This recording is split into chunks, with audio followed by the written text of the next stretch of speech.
Hello, I'm Patrick Sullivan, one of the designers on the Eternal trading card game over at Direwolf Digital, and it is my pleasure to be joined by the most recent Open winner and therefore qualifier for the World Championships later this year, multiple-time Worlds competitor, and the player in the Eternal community that I've known by far the longest.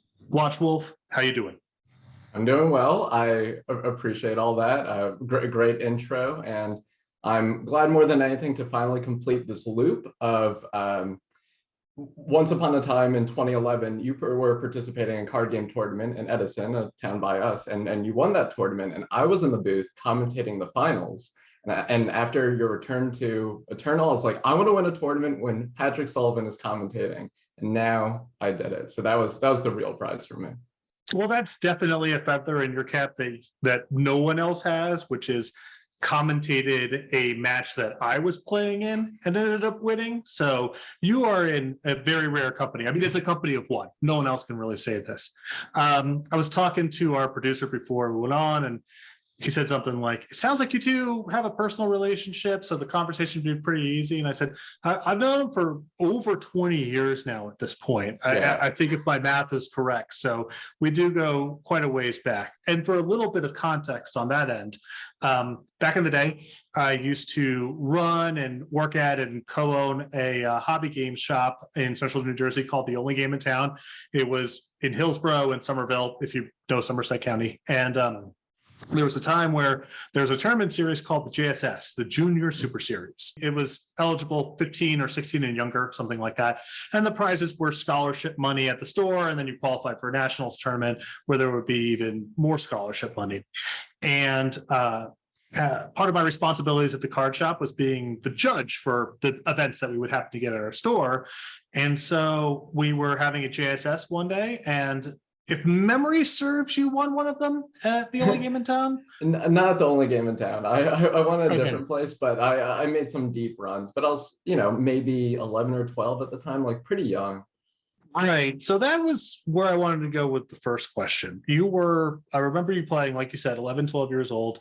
If you didn't win, you were at least in the top 8 or the top 4 of a few of these things. And we're talking, 70, 80 people playing in them. A lot of the people there that were winning these tournaments were, 14 or 15 years old. They're like basically at the maximum age, which makes sense. And you really acquitted yourself well, in spite of being much younger than a lot of the best players that were playing in those events.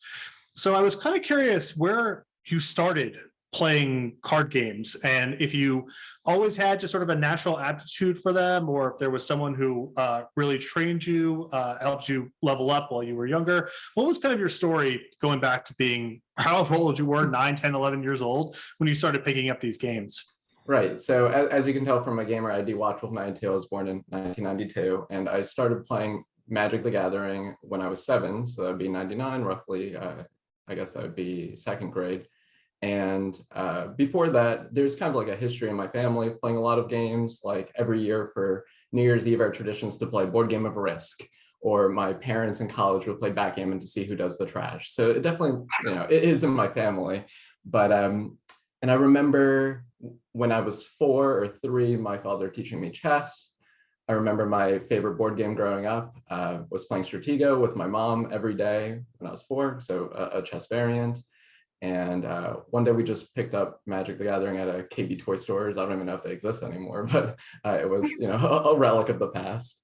And we just played within the family. One day we went to Wizards of the Coast store in Bridgewater, and from there found out about a competitor of The Only Game in Town, which was actually down the street. It was called the Comic Fortress, and went there. And then eventually I quote unquote graduated to go to The Only Game in Town where all the good people went to. And so that's kind of like loosely my journey. And I would say I always had like friends and circles from competing, and being a little bit younger. I would probably say the average age of my friends were maybe 4 to 5 years older than me. So that helped me kind of mature at a different rate. I know as a kid, I was a little bit more, maybe spunky and, oh, I'm competing with adults. So you kind of have a little bit of like ego associated, but after you get beat down by people that actually know what they're doing, you kind of learn to be a little bit more modest and what can I take away from the situation type of thing.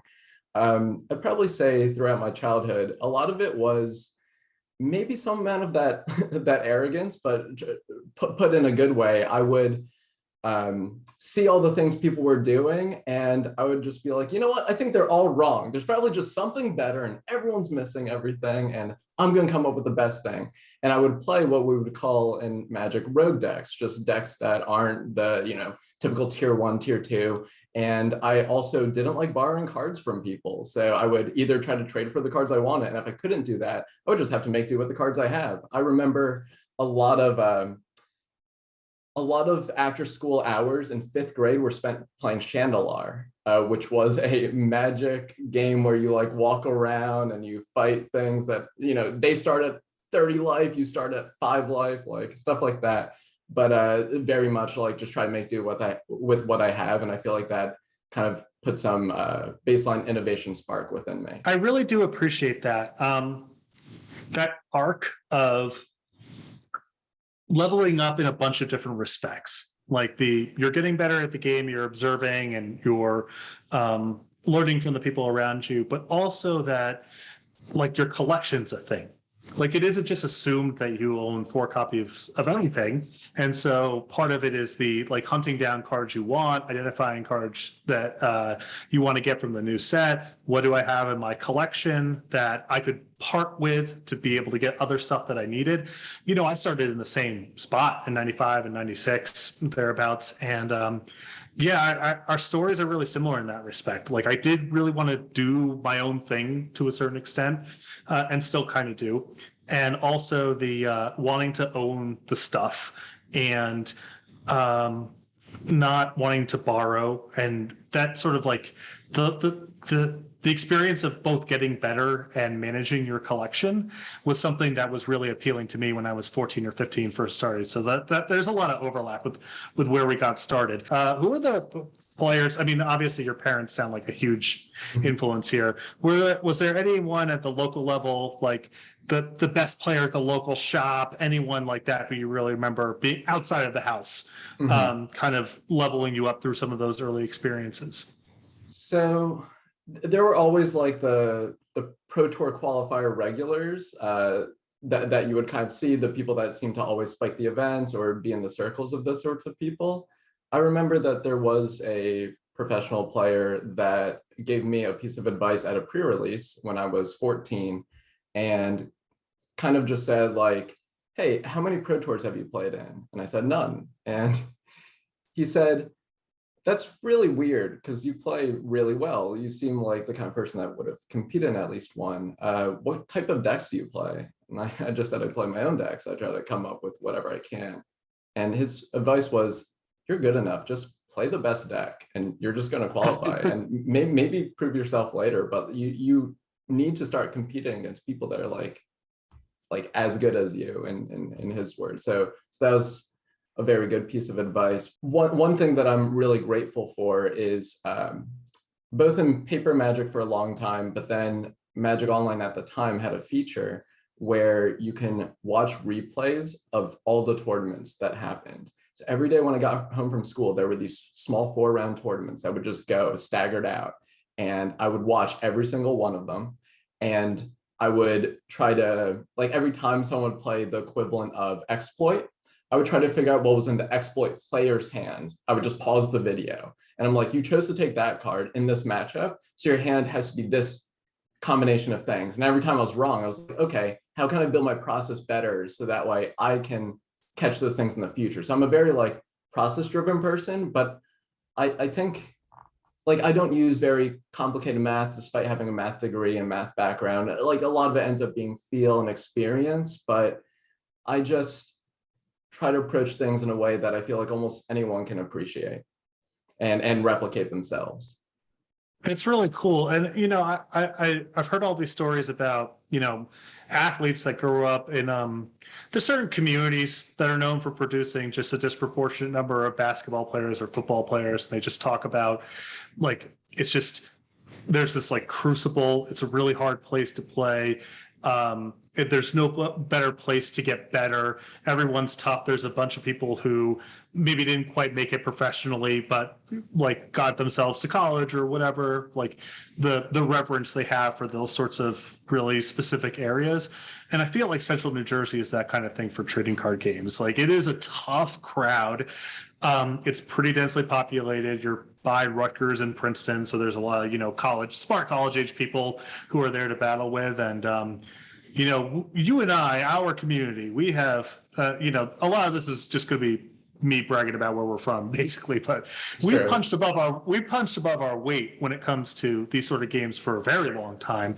And yeah, you're talking about that like being around players that were good and taking your knocks, being able to play for hours and lose and like not get frustrated because this is just the process for getting better.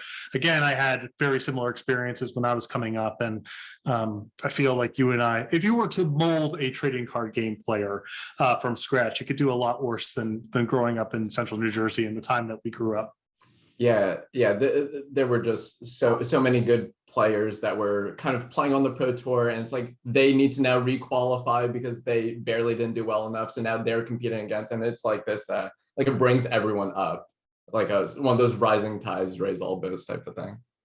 So before we get into the details of the tournament itself, I was really struck by the interview I did with the Overmaster, the recent world champion. And something that he said was, there's so many players who are really, really good who never get a seat at the World Championships. There's more than 16 really strong players, and winning an open, you know, grinding through 6 or 7 single elimination matches, it's no margin for error. And even piecing together 2 top 4s, I would argue is actually harder than winning one. But that's another, you can be really good and just not be able to piece that sort of thing together. So has it really set in for you the level of consistency that you've been able to demonstrate qualifying for the World Championships, when the perception is, even among the best players, that even if you are at the top, that's no guarantee of being able to get to Worlds? You still need to be able to, whatever you want to call it, catch some breaks or be a half step ahead of the best, or whatever the factors are. How do you feel about having accomplished this now multiple times in a row?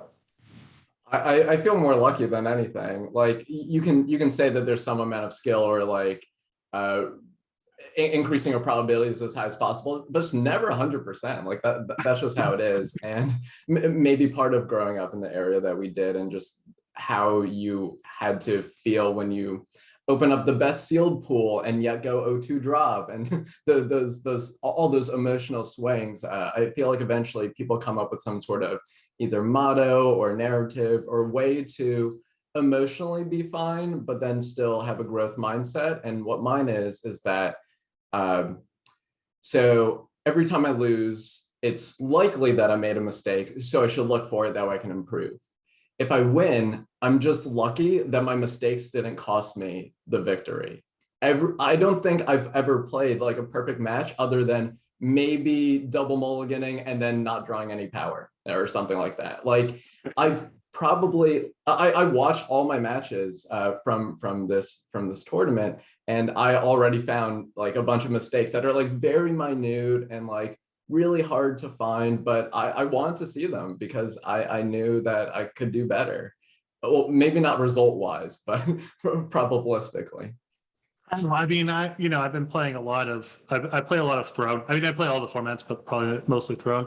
And the rabbit holing that I do with the speaking circle of like, did I optimize for the best permutations of X, Y, and Z? Was it better for me to play a power beforehand because of this range of amplify cards versus holding the power back because of cards that care about hand size or discarding as cost? Like that card alone is like an endless rabbit hole for, am I getting my 99 percenters to 100%? Mm-hmm. And that's just one card. That experience that you're talking about is, I mean, at one point, it's at some respects, it sounds very humbling of, these games are so complicated, but also really rewarding that the space is deep enough that even you, someone who's won a bunch of these tournaments and compete in the World Championships, are constantly finding areas of improvement in your game, even if they're on the margins or don't come up all the time.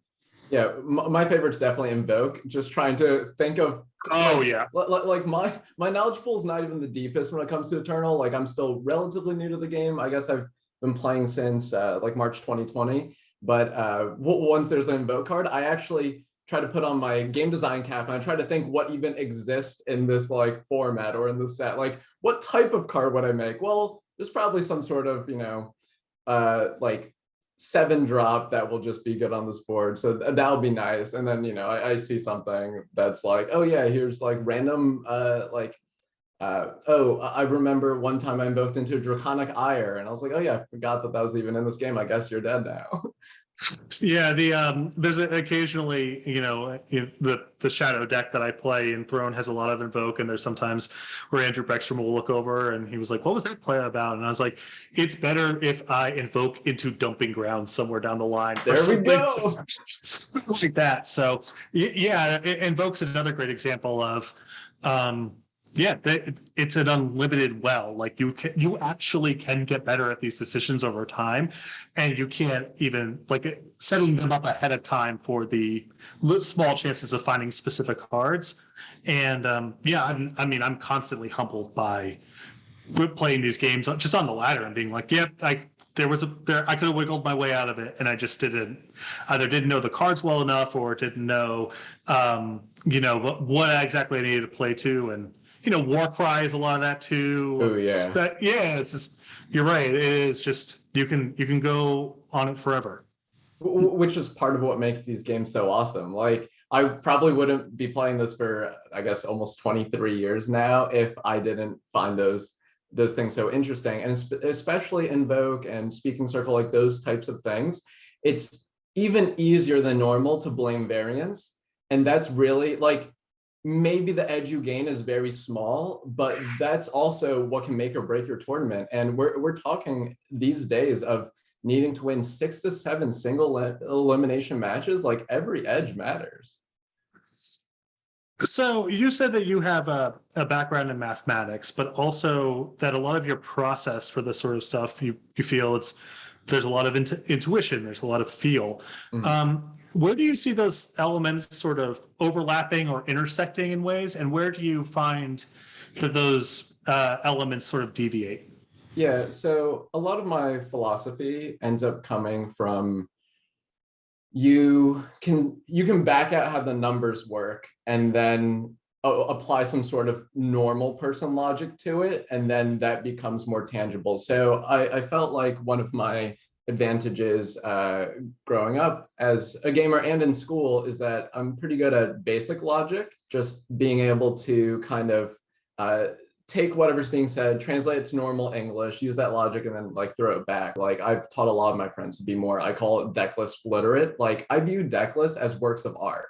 And you can see like certain touches people on things. Like the aggro deck that's randomly playing like Ornate Katana or Charchain Flail, that's probably a Watchwolf aggro deck. Like I love those types of cards. There's some heuristics when playing in Eternal, it'll be double faction, and Magic, it'll be double costed cards, and how your like distribution of your colors needs to look. Like when people play with unrefined power bases and they're telling me a matchup is whatever, I kind of say, how many times do you just not like get power screwed? How many times did you mulligan to 6? Like those things add up and they matter, and they can skew your results, which is part of why I think it's important to not rely on too much math, especially when you're testing. I like to come up with theories and ideas, and then if I'm uncertain or have a disagreement with someone and we can't like see eye to eye, we just make that situation happen. Should we be mulliganing to this card in open deck list? Well, why don't we seed it in the opening hand and see how important it is, play maybe 10 or 20 games like that,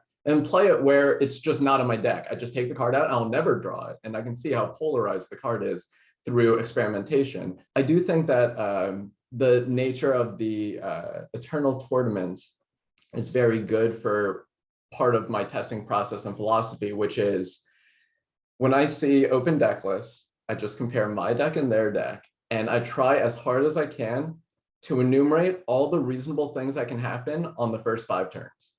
So I kind of say, okay, Rakano Mirror, I don't play Dasher, they're playing Dasher. So if they play Dasher on the play, they're probably going to contract. Everyone does that. So how badly do I need Torch in my hand? Should I actually put hands with a Torch at a higher premium than those with a 2-drop? Like, does that suffice? Because I can kill the Dasher, they skip their second turn, or they play 2-drop, and since I don't have a 2-drop, Torch is good. And just kind of enumerating how turn 5 is going to look like, but I also do that in my deck building process. So for instance, I was playing Finest Hour, which I think was a really good mirror breaker. But what it actually did was, there's all these subtleties, but the way your curve lines up, I tend to just speak in numbers as to like how the curve is. So a typical curve is a 2, 3, 4. But what Finest Hour lets you do is you can play a 2, 2+1, and then a 3+1. Like Scale Swarm Patrol is probably your best, like 3+1. And you kind of get to reduce the amount of non-games you play. There's a famous Magic player that a lot of people should know, Louis Scott Vargas, has this quote that someone pointed out to me one time that said, Magic, but can be applied to Eternal, is messy. You can plan for all these things, but the gameplay is just messy, which is funny because my philosophy ends up being trying to plan the first 5 turns, but that's what I'm saying. It's just trying. Like, I'm gonna fail. Like the hands aren't always gonna line up how I predict. You know, the expression I used to use about, you know, like, why are you playing this particular card, or this sort of thing, is because the games are sloppy. It's exactly the same thing as and especially with the Rakano deck, like you're talking about with Finest Hour, like part of it too is like your power comes in play depleted sometimes. And whether you're inscribing or because some of your multi-faction power, just you can't, you know, you don't have the undepleted clause fulfilled. Things that allow you to fill in the gaps with productive plays insulate you from the downside risk of drawing too much depleted power, which is, again, I think, not something that the average player is thinking about, but speaks to, you know, all you're talking about just like protecting yourself from these 1 and 2%ers as much as possible, because it all adds up. Your process is like pretty similar to mine in a lot of respects. Like if I'm playing a matchup, and I usually can boil down, if I'm losing, or of the games that I'm losing in a particular matchup, I usually describe it in one of 3 ways. Either 1, I'm dying with cards still in my hand. 2 is I run out of stuff. And 3 is there's a discrete card that is undoing any of the advantages that I'm doing, or it's just too much to overcome. And that gives me this sort of roadmap of, if I'm dying with stuff in my hand, find a way to get the curve lower. If I need some more lift, find expensive cards that can keep up. And if it's the third thing, then find cards that line up particularly well. And usually it's like kind of a mix of 2 of those 3 things is often the case. But yeah, I like to point to a lot about to actually focus in on the circumstance that you want to come up, like be efficient with your time instead of just taking back and forth and not getting anywhere. Just like get it on the table and run the example 10 or 20 times and see what comes out of it. Yeah, where that one came up the most was, I remember freshman year of high school, I felt like all my classes were really boring. So what I would do is I would find deck lists online, memorize them, and then write them down on my notebook like I'm taking notes. And then I would try to come up with like matchup percentages and like what things matter. What play patterns could you see that could be indicative that they actually deviated from the sideboard plan? Like, how do you make everything coherent when they should have sideboarded a card out and actually this other card was here? And I would just come up with 2 to 4 deck lists and just do that every day in school. And I also made sure to get decent grades, but I felt like it goes back to the collection thing, though. It's just like, because I didn't have these wealth of resources, I just had to get really scrappy with like how I was going to get better at things. And, you know, maybe that talks to my limited play too, because I love getting scrappy. Oh yeah, well, that's the Central Jersey thing again. You know, we're not too proud of 2/2s with abilities for 2s. It's like, yeah, let's just take them all. It doesn't matter. Yeah, your Ornate Katana, put it on whatever. That's fine. Don't have to be picky. So to get to you mentioned, you know, having this conversation with a pro player in your area about just play the best deck, just get over it. You're good enough to hang. I'm curious if that was sort of the philosophy behind the Rakano list that you played. Because it reminded me a lot of sort of the pre-Worlds metagame. Like, this is just the sort of core best deck. that ended up underperforming because the Zenin deadly unit stuff was just really hostile to, Aegis units and finest hour. Was there any particular reason you went with the style that you did? A lot of people have said there's more good Rakano cards than there are slots in your deck, so you have a lot of room to metagame and sort of customize. What was the feel that you were expecting? Did you just think this was the best deck sort of abstractly, or were you expecting sort of metagame changes to be hospitable for you?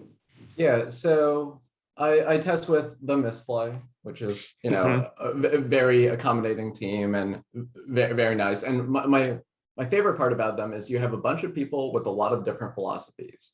And I'm not going to list all of them or shout them out. You can go to our website or join our Discord, all that normal stuff. But we have people with a lot of different philosophies. And as a result, I feel like a lot of people have grown from each other, and there's like a specific person or two that probably shores up like an exact weakness and stuff like that. So I try to provide whatever insights or resources I have from Magic, but so the reason why I bring that up is, first, they with so many people on the team, we're scouting a ladder, we're kind of trying to figure things out. And originally we tried building a bunch of Davia decks.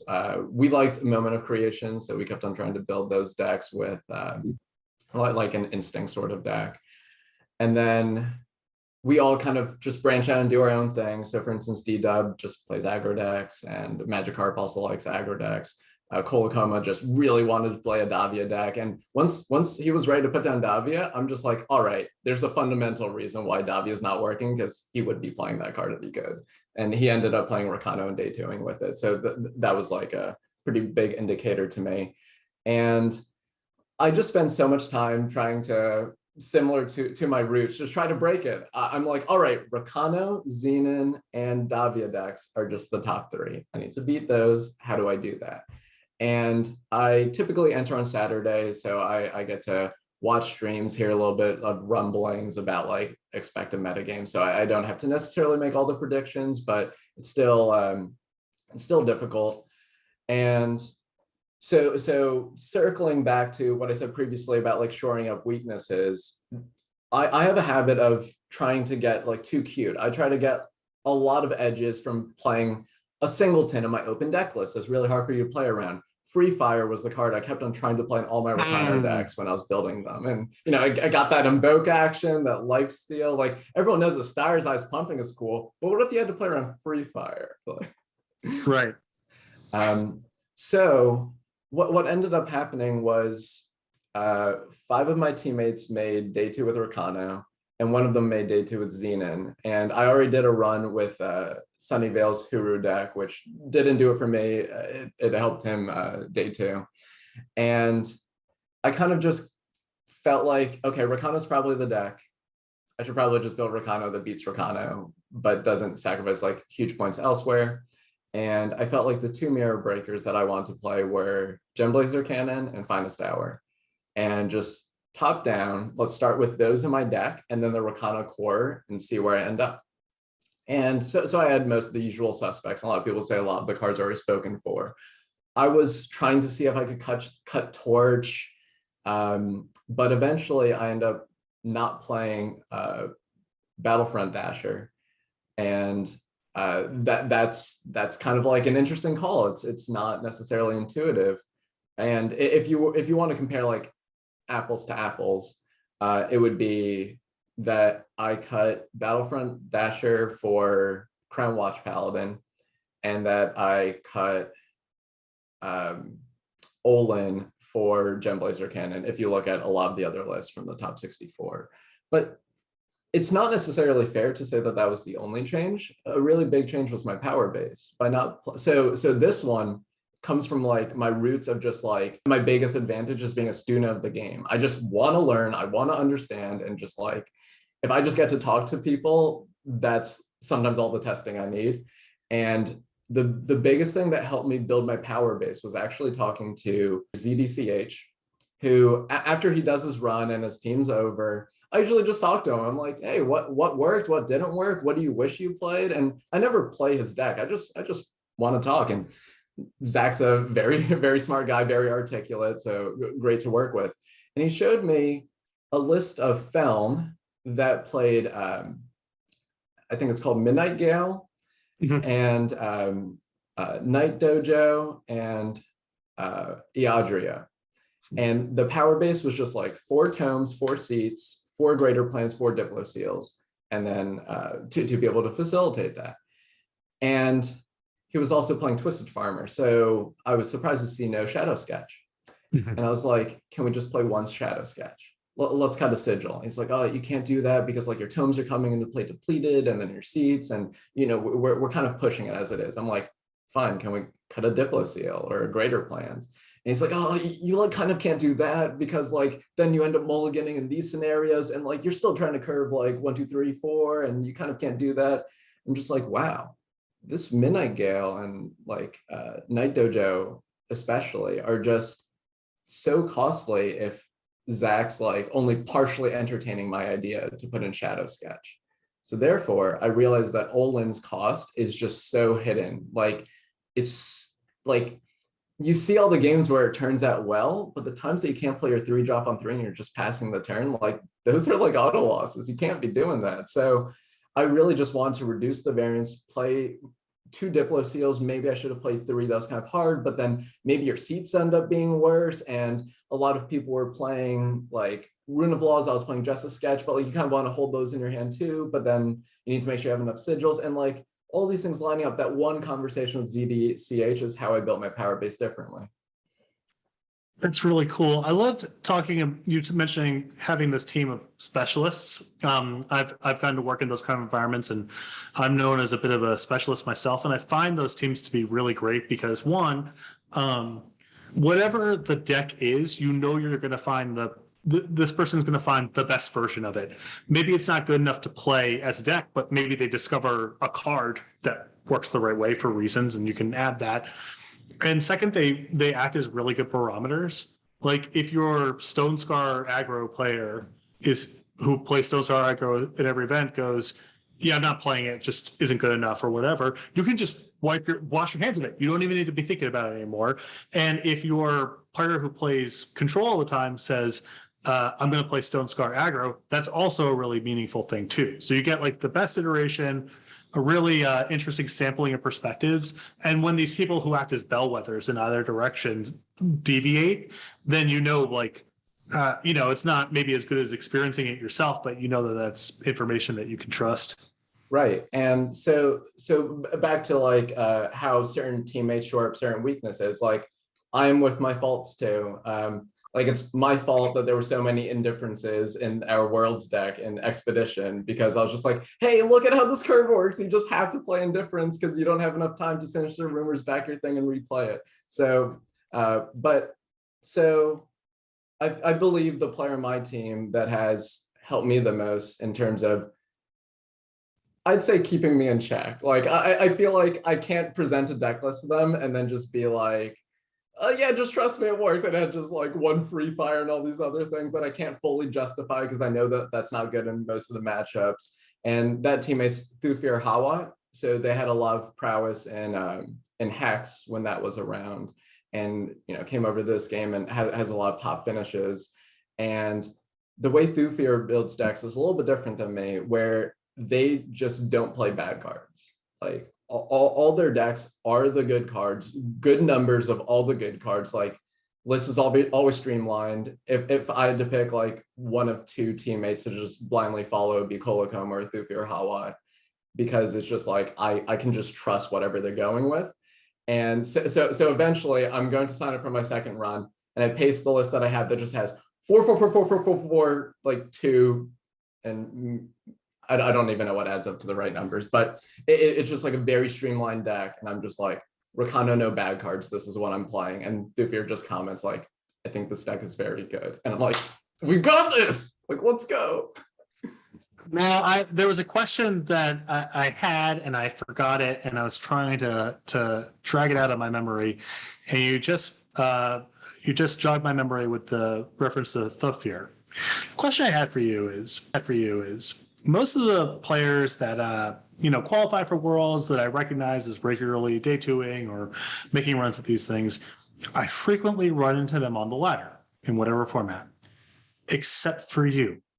I don't know. I don't know if we've ever played or if we played really infrequently, but I was thinking after you won, we log off the studio and we're sort of doing the wind down. And I'm like, I never play against Watchwolf. What's that all about?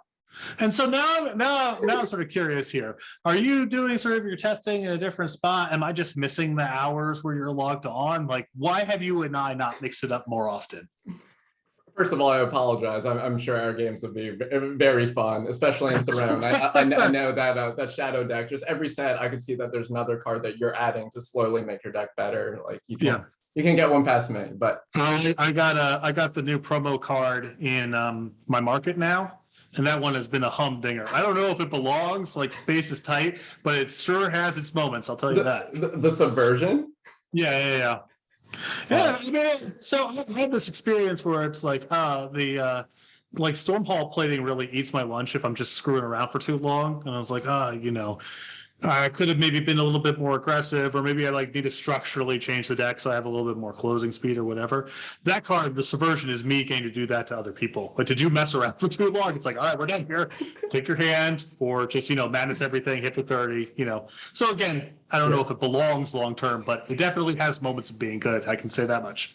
Yeah, so maybe part of it ties to my journey with Eternal, or even Magic, like towards the tail end of my pro career. So I spent a lot of my childhood just like playing games. I'll just play them all the time.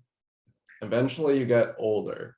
And so in college, I was even playing in class, and you didn't have to tell me twice that it is not acceptable to play Magic online at your job. So, naturally I had to segregate and dial things back.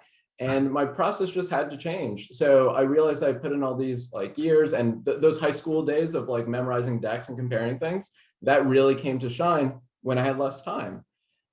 So I kind of just have this whole like playtest in my head, have a lot of conversations. I think just being able to talk to people about their opinions and reading decks. So training my deck literacy. And I think one of my strengths is, since I put in so much time, my technical play is just default like fairly good. Like I wouldn't say it's like the best, and I know I should be like practicing if I can, but I just don't really get to play as often. So when I picked up Eternal for the first time, we actually had a little bit of a break at work because they couldn't get us all work from home setups yet. So I had a month off, and that's when I picked it up. So I started playing Eternal around like March 27th, and I just built like some mono fire deck and just got masters before the end of the month. So it's like, all right, like 3 days into the game, guess I'm masters now. That's pretty cool.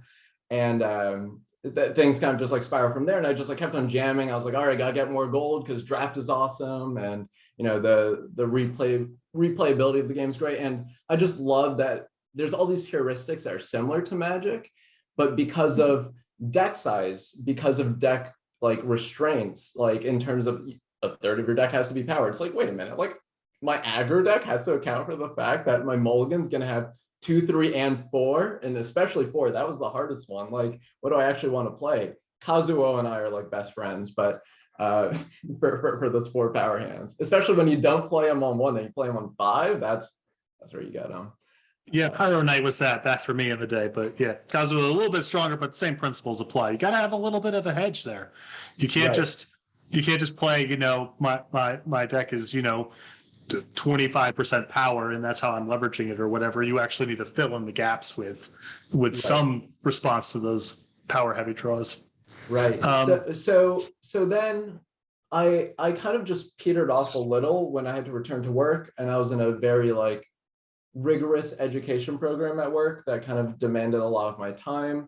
And at some point, I just only started playing in the opens, with only playing for first one of the day on ladder. And keep in mind, I love this game. This game's great, and like I would play it more, but just sometimes I'm not able to pay as much attention as I would like. And one philosophy I have for making sure that I'm good from a competitive standpoint is when I play a match, I'm not going to be on my phone. I'm not going to be doing other random things. I'm not going to reinforce bad habits or build bad heuristics.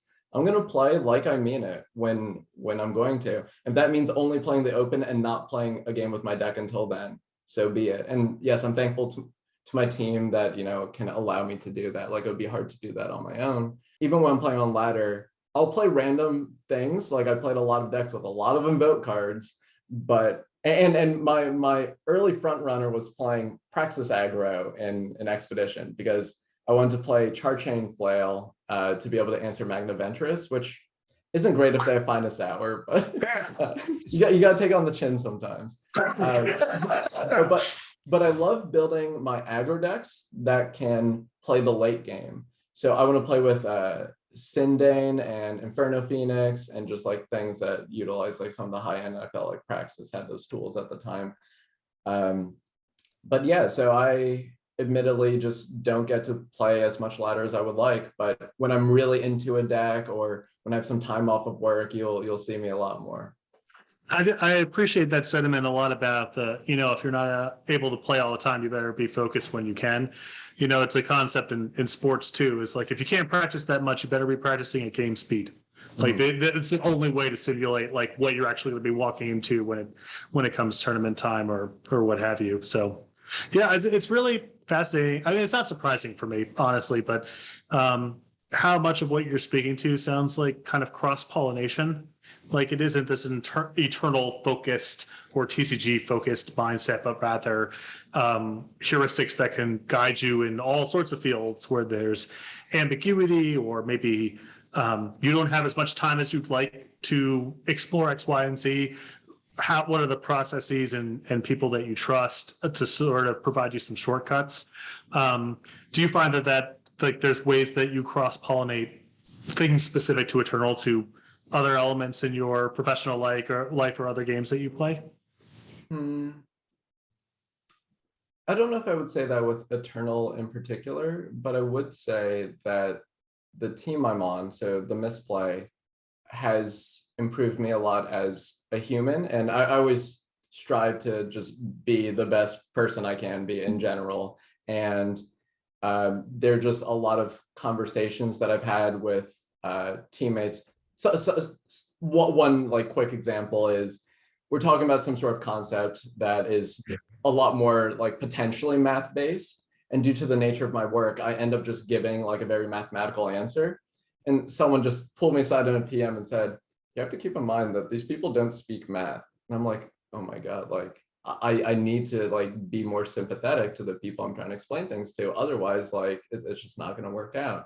And I felt like there was a lot of growth for me in terms of coming from, you know, the upper echelons of Magic and then just being not a literal unknown, but like a virtual unknown here. And it's like, now I'm the newcomer. Like, I can have whatever skills I want, but like there's already structure established. There's already this game that has a history of like metagames and deck lists and specialists, and I need to catch up to them. And joining the Misplay just allowed me to grow as a person, but mostly in the ways of just like understanding that even if you think you're more knowledgeable than other people, or even if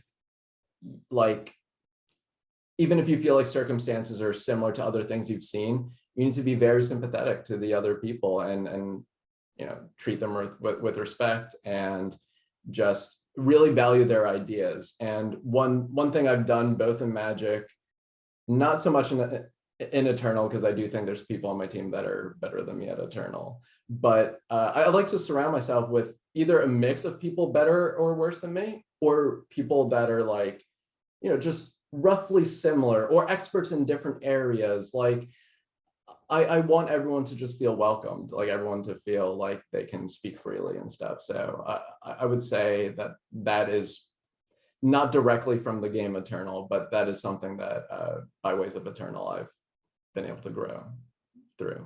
So in the spirit of speaking freely, typically, I'm not always the best about this, but we try to open up the floor for you, Watchwolf, to ask me as a designer on Eternal. You know, if there's anything that you were curious, either personally or sort of on behalf of people that you know, now is a pretty good time and the floor is yours. All right, so I have two questions I could think of. So one of them is there are a lot of people, myself included, that consider themselves pretty decent gamers. And to be a good gamer, a competitive gamer at the highest levels, we can say that there's certain criteria, certain things you could check off. But if you're not sure if you're a good person to be a competitive gamer, you can kind of just go for it and see how it ends up. Or if you don't know if you like programming, you can try to take like a free course online and like see how that goes.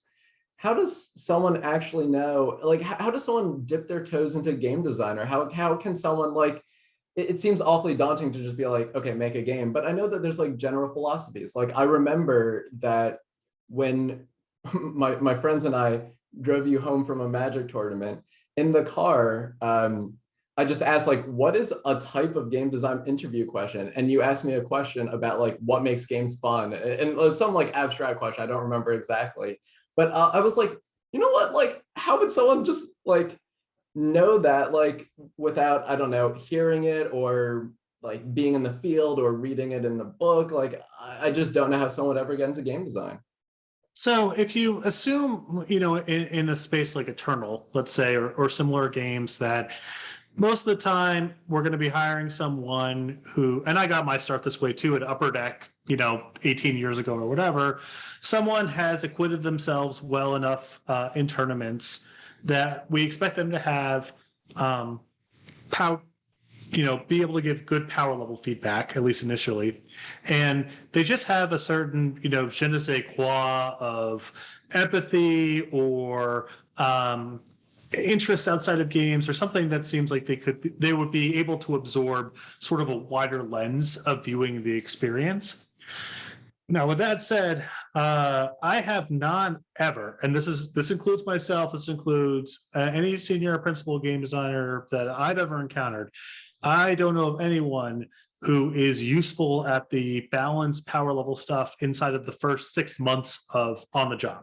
Mhm. And not because they can't say, oh, this card's really good or this card's too bad, but like, what's the call to action? What do we actually want to be? What do we want to be good? We're not choosing at random, right? Like we would like to have a certain architecture of things that we believe in and things that have like good intrinsic counterplay and not overloaded on any one particular axis and all that kind of stuff.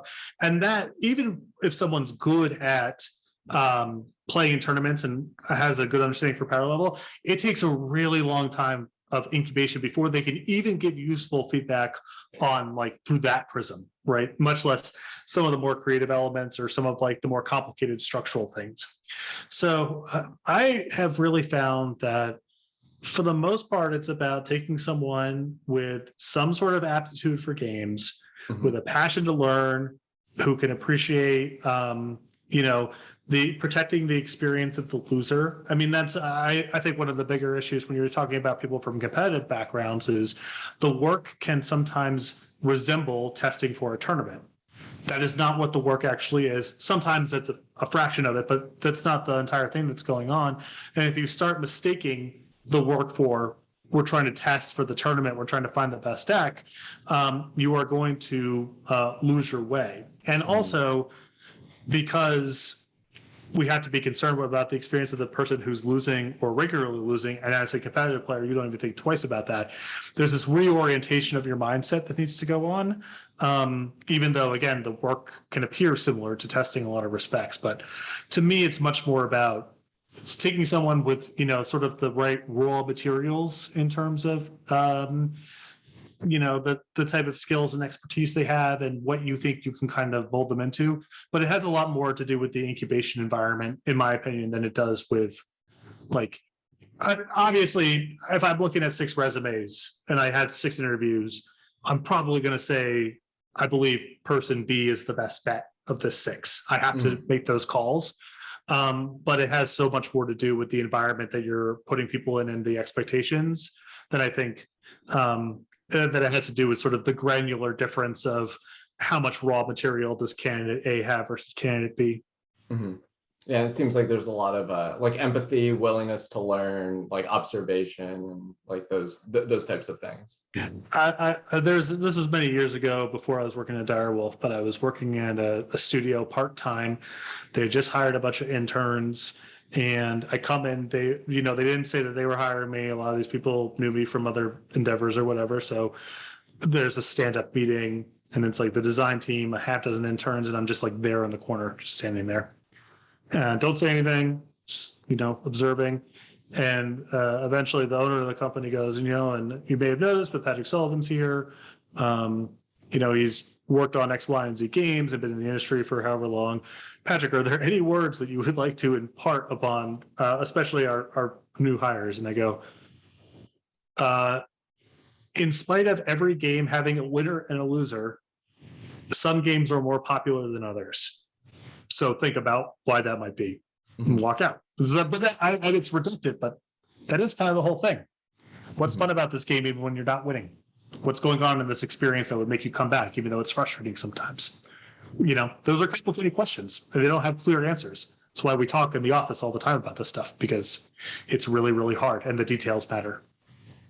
Which gives great segue into my second question, which is, to what degree, either like time-wise or whatever you're able to say, what's a typical day as Patrick Sullivan at Direwolf? Like, are you allowed to say anything like that?